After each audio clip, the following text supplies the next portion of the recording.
Hello there guys, just so you guys know again, I am currently recording on my phone because my mic for my computer is currently broken. Or actually not really broken, but there's a few things that need to be changed. Oh my god, I just realized how many kills that Star Raptor has. Oh, lordy. Lordy, lordy, lordy. Yeah, so regular season is now over, so we do easily comfortably make it into playoffs with 11-4. We absolutely dominated our division. Just to give you guys a bit of an insight, it was my last week to live. I'm not uploading that because I'm pretty annoyed with how I played and a few things like that. But we went 11-4. My differential is an update, and my differential should be something like 20 odd, high 20s, I think. So we went 11-4 in the regular season, and we are pitted against, in round 1 of the playoffs, against my very good friend SuperSunaArashi, who is a very, very competent player. We played him week 3, I do believe, and we did beat him. Actually, I'm just going to double check that for you guys. I'm trying not to spoil the match because it has already happened. I'm not going to live com these. I'm going to post com these because these games are really important. Fixtures, I think we played him very early on in the season. Week 2 actually. So yes, well, we actually dominated that time. So just to give you guys a bit of a recap, we have a he has Exumeral Magnezone, Roserade, Hitmontop, Fredigan, Soulspark, Mega Gardevoir, Entei, Espeon, Crobat, Gallade, Spiritomb. He has made 2 changes. He dropped the Torterra, I think, for Soulspark, and he traded something for Spiritomb. I cannot remember exactly. My team, on the other hand, we have DJ Flips, aka my Garchomp. We have Mayo, aka the Among Us. We have Dom the Infernape, which is one of the few mons to not get 1 kill in the regular season. Next up we have Wyatt the Registeel, Zebstriker, aka Falcon, no kills, surprise surprise, wink wink, nudge nudge, Mega Lopunny, aka Candace, Sylveon, aka Techno, Slowking, aka the MVP. What? We have Diggersby, almost Diggersby, aka my name's Ethan. I like maps. So what is my Diggersby switching? No, he's Diggersby switching his Stratagon, but that's alright. Omastar and Sneasel. So, let me come right back soon, and I will get into my team builder. So guys, welcome back to the team builder. You do see that all my mons are nicknamed. Wow, you actually spent time nicknaming mons. Okay, so, just to give you guys a bit of an, sort of the idea of the plan. The plan was to get rid of Mag with something hidden, and then that meant that something like Candace or my Slowking had a much easier time against other mons, which was very important to me because I thought it was a very important thing to do when you consider my team composition. So, Diggersby, Choice Band, A12, Return, Earthquake, Quick Attack, and Knockoff. It was originally U-turn, but it made it last minute knockoff because I just wanted to knock off some items. The thing with Diggersby is that if you play Diggersby right, it's one of the best punishers in the game. That's what I like about having A12 and Candace on the same team, is that they both punish your opponents from misplays and very heavily. We're going to rock the same set that we did last time, rock the Choice Band as we did last time. Now the reason for this is because it picks up an instant kill on Azum. Return, Earthquake, Quick Attack, and Knockoff. Speed, Crypt, Magnezone, Choice Specs, just to OHKO that. Force Bidef, 56 HP. Oh gosh, I should have had less HP. I should have actually, looking back on this, before that's like right in the comments, you did not know how to EV, James. I'm like, okay, sorry, I did. I should have made it that. That should be my spread. No, for next time. It was a bit of a misplay on my part. Next up we have Custard Berry Rob. Now, the reason for this is the first game I played him, she led Entei, and I lured him with Sneasel to go counter turn 1, and bop. But I don't want to run the same set twice, because you guys know how I am. I like to rock new things. So, the plan was Rob was going to be max attack, just to get something off guard.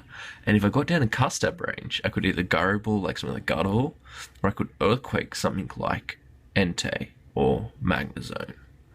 T-Spikes was crucial in this match because I noticed that if he did not bring Roserade, he had no way really to get rid of my Toxic Spikes comfortably.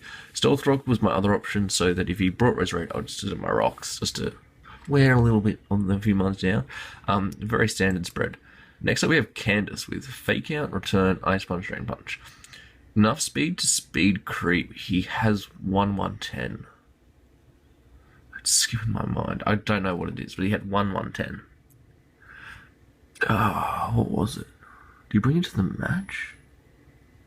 No, I can't remember what it was. Fake Out, Return, Ice Punch, Drain Punch. It was also my Spirit Tomb counter. As Emmanuel says, man who bring high jump kick miss. Missing is bad. Bring lop with the Drain Punch. And I have ever since I've lost to Shabby.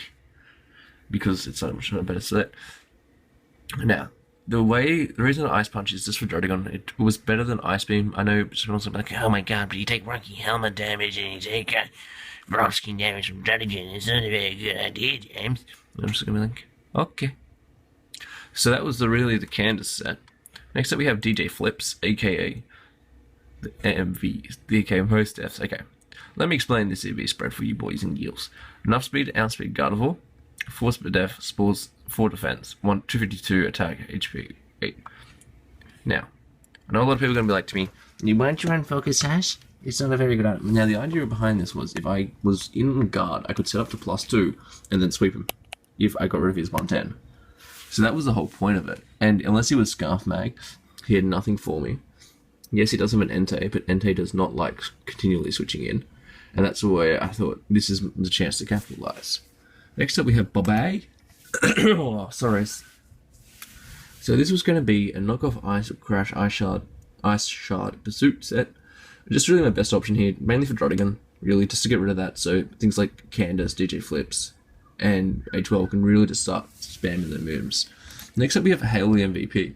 Scald, Science Shock, Shadow Ball, Hidden Power Ground. I don't know why, but I forgot Flamethrower. I reckon Flamethrower would have been the much better option on this set. But HP Ground was for Mag. Shadow Ball was for Guard.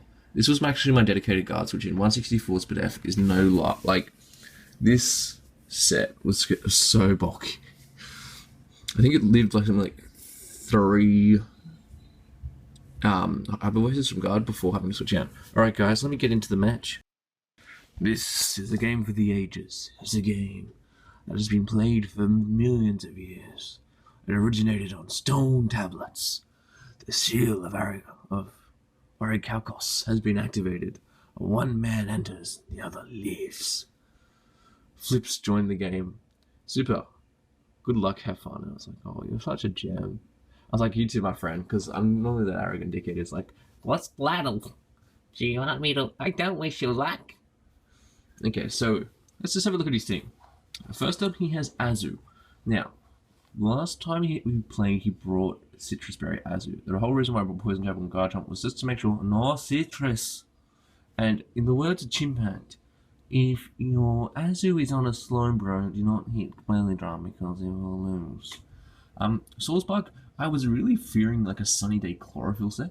I was actually fearing like if that came plus Caliente. I had nothing for it. I mean, sure, Diggersby does a lot, and so does like Lopunny, but I had nothing for it. And I think if he brought that and pulled it off, I would have been dead. Next up was Entei. I assume Choice Band. It is shiny. It must be Choice Band. Or is it? What? Next up we have Espeon. Espeon I really expected to be a better set, an improvement from his Carmine set from last time. Mega Guard, and he brings Mag again. He loves bringing Magnezone, and I really struggle to see what Mag does to my team. Because I do have 2 ground types, and I have a Fortress that's there to counter. So my best lead here is definitely Garchomp, because it can OHKO most of his team, or do what I want it to do. And with the Sash, it can do a lot. So, there's no point turn 1 not going for Earthquake, really. He also says for Carmine, he's an idiot. I'm kidding. If he goes into Azu, you take an Earthquake plus Poison Jab. If he goes into Guard, it dies plus Poison Jab. Goes into Swordsbuck, dies plus Poison Jab. Goes into Entei, dies plus Poison Jab. Goes into Mag, kills it. I had a very good chance to KO. I got like a mid roll, and it was just right. So that pops my Sash, and I was just like, great. I switch out here into my Fortress. I do believe. I feel like I do. I think he makes a play in the Source Buck, from memory. No, I go into Hail, sorry. I go into Hail as he goes to D-Gleam. And this is where, if I had Flamethrower or Focus Blast, this could be in the game. I could have focus blasted on the incoming Soulsbuck or Mag. I go for the HP ground here because I want to punish Mag. Because for me, that was like the most logical solution. But I think he worked out. I was actually a what's it called? AV set. So I switch out here into my Fortress because it's my best player. And I'm like, all right, let's see what we're gonna do. I know that Soulsbuck, unless it's Sunny Day, cannot KO me. And if it does Sunny Day, I'm gonna go for a Garble. Oh, that Hornleech crit, bro. I didn't realize that tonight. That sucks for me. He goes for a jump kick. I'm a bit like, okay, that's fine. I go for an Earthquake here because I'm like, you're going to Mag, won't you? No. Okay, this time I'm like, okay, I think he's going to stay in here. I'm going to risk the T-Spike. Bear in mind that I have no ways to get rid of T-Spikes. And if he went into Espeon there, it would have been GG. Because I do not have a way to get rid of T-Spikes. So it would have been a much harder game. So he sacks his, so I sack my Rob here. Rob's like, oh, didn't do anything. Reversal. Nah, but Candace comes in here. I can just freely go for a fake out, really. Just start doing a bit of damage to everything. It's going to pretty much... It's going to do a lot. I can then... If I had Power Punch as well, like this would have been GG. But alas for Yorick, we don't always bring the best sets. I kill it with a return. I don't want to show off what I'm Drain Punch. I want him to think I'm High Jump Kick. I think he goes into Mag. Yeah, and I'm like, okay, that's fine. I've got a Diggersby. And I have a Garchomp. I'm going to go into Garchomp here, I think. Because if it goes with Flash Cannon, I don't want to sack my Diggersby. Here I can just freely go for another Earthquake. I think he makes a good play here. He sacks his Espeon, Monica, Miss Lewinsky. So I was like, okay, alright. I feared Mag coming in.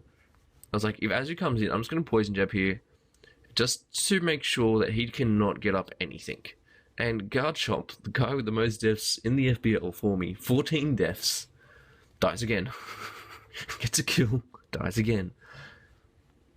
If I was E-Belt, he would have helped a little bit, but that poison damage is really going to help, because now I can just go back into Lop, click Fake Out.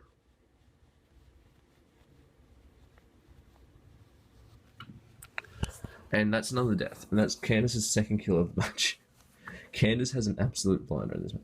I know that if he goes down into Mag or Lop, okay, I know my best switch here. Oh no, so his best, so he goes into Guard. My best switch here is back into my Slowking, my dedicated switch, and if he goes for a Calm Mind, I'm in a bit of trouble. But I don't think he will.